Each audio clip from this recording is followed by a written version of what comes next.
पूरे हरियाणा की निगाहें लगी हुई हैं कि धनौरी गांव में किस तरीके से मनेगी धन्ना भगत की जयंती। पूरे हरियाणा की निगाहें हैं, मगर इसी के साथ साथ इस वक्त मेरे साथ मौजूद हैं भाजपा के पूर्व प्रदेशाध्यक्ष सुभाष बराला। और पीछे आप मंदिर भी देख सकते हैं और जिस तरीके से यहाँ पे सांस्कृतिक आयोजन हो रहे हैं तमाम उनमें शिरकत करते हुए दिखाई दे रहे हैं, लोगों से मिलते हुए दिखाई दे रहे हैं। सर बहुत बहुत स्वागत है आपका। धन्यवाद। एक बार पूरे कार्यक्रम की रूपरेखा बता दीजिए सर, किस किस तरीके से कल प्रोग्राम चलेगा और किन किन जगहों पर रहेगा।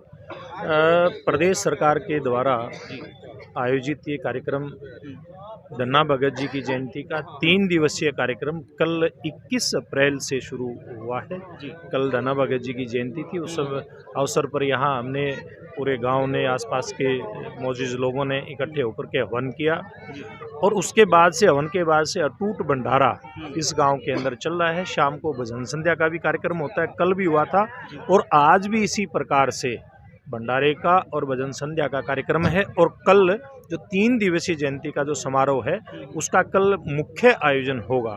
और कल के कार्यक्रम में हरियाणा सरकार के यानी कि सब जितने भी नुमाइंदे हैं उनके साथ मुख्यमंत्री जी की पूरी टीम और देश के उपराष्ट्रपति आदरणीय जगदीप धनखड़ जी वो इस कार्यक्रम में मुख्य अतिथि के रूप में आएंगे। और जैसे आप देख रहे हैं आज उत्साह का, त्योहार का माहौल यहाँ पर देख रहे हैं, ये कई दिन से ऐसे ही चल रहा है। और विशेष रूप से कल से तो एक जैसे कोई त्योहार होता है, बड़ा त्योहार होता है और उसमें मेला लगता है, वैसे ही मेले का कल से एक दृश्य इस गांव के अंदर आसपास दिखाई दे रहा है। और कल बहुत बड़ा एक ऐसा आपको यहाँ विशाल और विराट स्वरूप हरियाणा भर के जितने भी धन्ना भगत जी के चाहने वाले हैं, उनके जितने भी श्रद्धालु हैं, उनका एक विराट स्वरूप कल यहाँ आप लोगों को देखने को मिलेगा।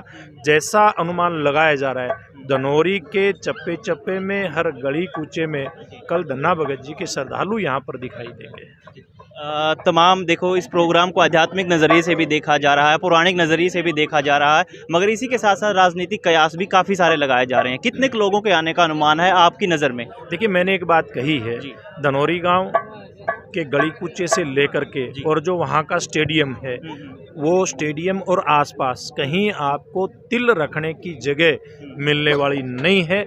ऐसे अनुमान निकल करके आ रहे हैं। हमने जो सोचा था उससे कई गुना बढ़ करके लोगों का उत्साह और उमंग और धन्ना भगत जी के प्रति जो श्रद्धा, जो सालों साल से लोग धन्ना भगत जी को सोच रहे थे भी इतना बड़ा कोई समागम हो, उसमें आने की जो उनकी एक उमंग, तरंग और इंतजार है वो कल देखते ही बनेगी। आप ये देख कार्यक्रम के जरिए क्या बड़ा संदेश देने की कोशिश की जा रही है? देखिए, जिस प्रकार से धन्ना भगत जी कर्म करने में विश्वास रखते थे, सेवा करने में विश्वास रखते थे, गरीब से गरीब व्यक्ति की सेवा, साधु संतों की सेवा करने में अगर उन्हें अपनी बिजाई का जो बीज है, अपनी फसल बोने के लिए अगर वो भी अर्पित करना पड़े तो हम करें।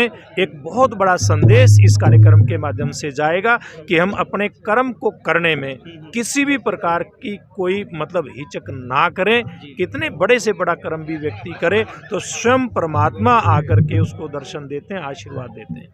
कई बार बस एक अंतिम पॉलिटिकल नहीं, एक अंतिम सवाल है सर कि सामाजिक समरसता के नाते तो ये प्रोग्राम है ही, लेकिन कई बार महापुरुषों को किसी खास समाज से जोड़ दिया जाता है। ऐसे में एक आपका ओपिनियन, ये अंतिम सवाल है सर। देखिए, खास समाज से केवल हम इतना ही इनको जोड़ सकते हैं कि जाट समाज के अंदर पैदा हुए, लेकिन साधु संत सर्व समाज के होते हैं, उनकी कोई जात बरादरी नहीं होती।